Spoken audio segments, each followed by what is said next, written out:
అందరికీ నమస్కారం. నేను మీ హనీబీ అశోక్.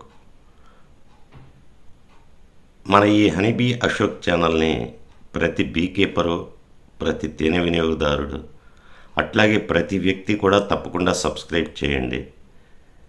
బెల్ ఐకాన్ కూడా యాక్టివేట్ చేయండి. ప్రతి వీడియో మీకు మెసేజ్ రూపంలో వస్తుంది.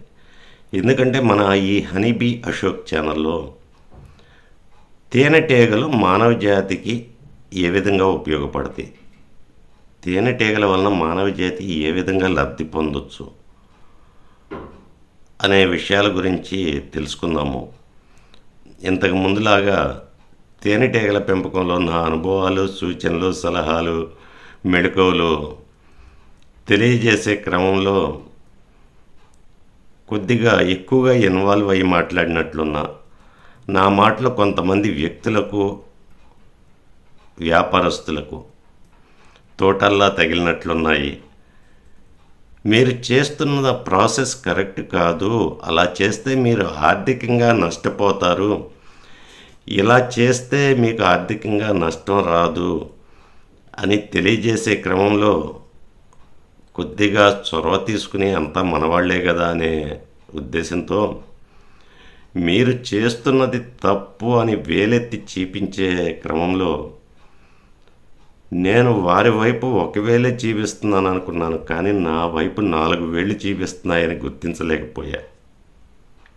అందుకే ఇప్పటి వరకు పెట్టిన అన్ని వీడియోస్ కూడా డిలీట్ చేసేసాను. ఇంకా ఎవరికి ఎటువంటి ఇబ్బంది అనేది ఉండదు. మనకు తెలిసిన విషయాల్ని, మనకు తెలిసిన టెక్నాలజీని భావితరాల వారికి అందించలేకపోతే కనుక భవిష్యత్తులో ఈ బీకీపింగ్ అనేది 100% కొలాప్స్ అయిపోయే ప్రమాదం ఉంది. అందుకని చెప్పి నాకు తెలిసిన విషయాల్ని మీతో షేర్ చేసుకుంటాను. మీకు తెలిసిన విషయాల్ని నాకు షేర్ చేయండి.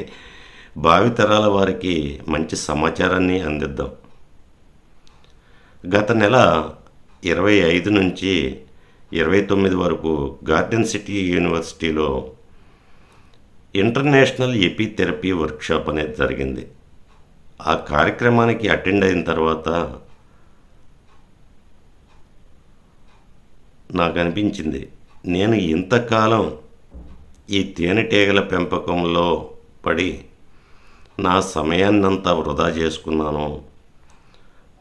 గత 35 సంవత్సరాల నుంచి ఈ తేనెటీగల మధ్య గడుపుతూ ఇదే ప్రపంచం అనుకుని టయాన్నంతా వేస్ట్ చేసుకున్నాను అనిపించింది. బయటికి వెళ్ళిన తర్వాత తెలిసింది, తేనెటీగలను పెంచడం వలన ఇన్ని లాభాలు ఉన్నాయా, తేనెటీగల ద్వారా మానవ జాతికి ఎంత లబ్ధి చేకూరుతుందా అనేది తెలుసుకోగలిగాను. ఎపిథెరపీ అంటే ఏంటి తెలుసుకుందాం. ఎపికల్చర్ అంటే తేనెటీగల పెంపకం. తేనెటీగల ద్వారా చేసే వైద్యాన్నే ఎపిథెరపీ అంటారు. ఈ ఎపిథెరపీలో భాగంగా ఇంతకు ముందు అంటే గత సంవత్సరాల నుంచి మనం చెప్పుకున్న సబ్జెక్ట్ అంతా వస్తుంది, కానీ ఎవరిని ఉద్దేశించింది కాదు. ఏ బీకీపర్ని కానీ, ఏ వ్యాపారస్తుని కానీ ఎటువంటి ఇబ్బంది లేకుండానే నడుస్తుంది ఈ టాపిక్ అంతా కూడా. తేనెటీగల ద్వారా వైద్యం చేయాలంటే ముందు అసలు తేనెటీగల నుంచి ఏ ఉత్పత్తులు అనేవి వస్తాయి. మనకు తెలిసి తేనె వస్తుంది అనుకోవడం, అందరికీ తెలిసిన విషయం తేనె వస్తుందని. ఈ తేనెను ఏ విధంగా వినియోగిస్తున్నాం మనం? తేనె, నిమ్మరసం. ఎంతసేపు తేనె నిమ్మరసంతోనే కొడుతున్నాం. కానీ తేనెలో పళ్ళు కానివ్వండి, కాయలు కానివ్వండి, ఆకులు కానివ్వండి, కొన్ని మెడిసిన్ వాల్యూస్ ఉన్న ఆకులు కానివ్వండి, ఇన్ఫ్యూజ్డ్ చేస్తే ఎంతకాలమైనా నిల్వ ఉంటాయి. కొన్ని సీజనల్ ఫ్రూట్స్ ఉంటాయి, అవి సంవత్సరం మొత్తం వాటి రుచిని మనం ఆస్వాదించలేము. కానీ ఈ తేనెలో ఇన్ఫ్యూజ్డ్ చేస్తే సంవత్సరం మొత్తం నిల్వ ఉంటాయి, సంవత్సరం మొత్తం వాటిని ఆస్వాదించవచ్చు, వాటి రుచిని. ఉదాహరణకి ఉసిరికాయలు ఉన్నాయి.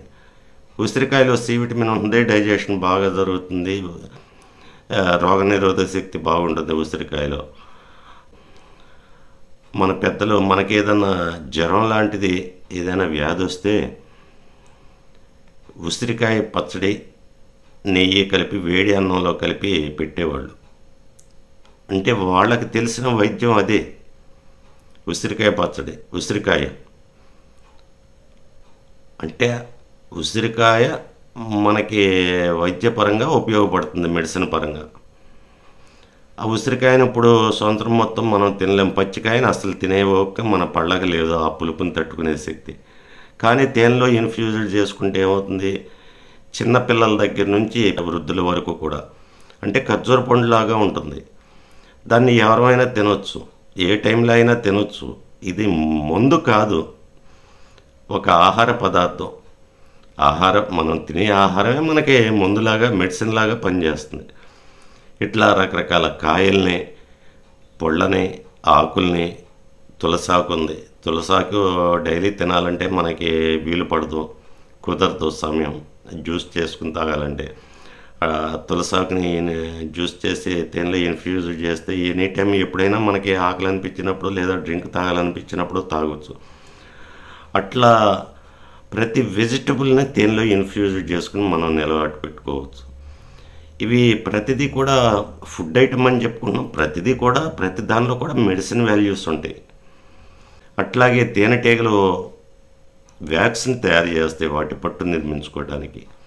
దాన్ని బీ వ్యాక్స్గా మనం పిలుచుకుంటాం. ఈ బీ వ్యాక్స్ వలన ఉపయోగాలు ఏంటి?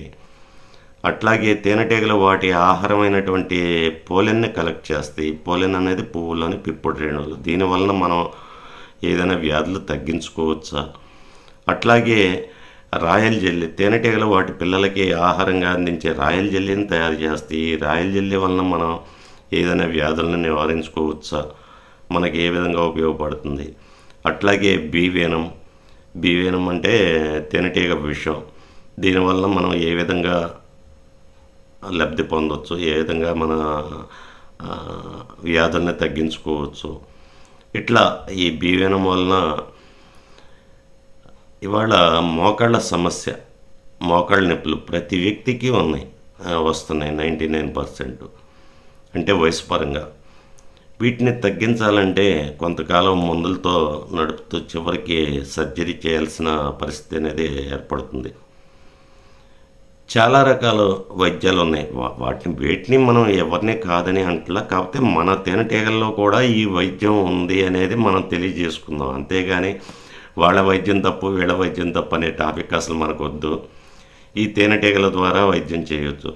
కీళ్ల నొప్పులకు అంటే మోకాళ్ళ నొప్పులకు, back pain, neck pain surgeries మందులు లేకుండా ఈ తేనెటీగల విషం ద్వారా తగ్గించవచ్చు.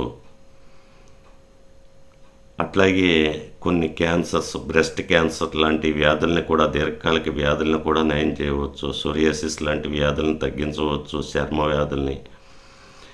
ఇట్లా తేనెటీగల ద్వారా మనం ఎన్ని రకాలుగా లబ్ధి పొందొచ్చు అనే దాని గురించి నాకు తెలిసినట్టుని మీతో షేర్ చేసుకుంటాను. అట్లాగే మీకు ఏమన్నా తెలిస్తే కనుక నాకు తెలియజేయండి.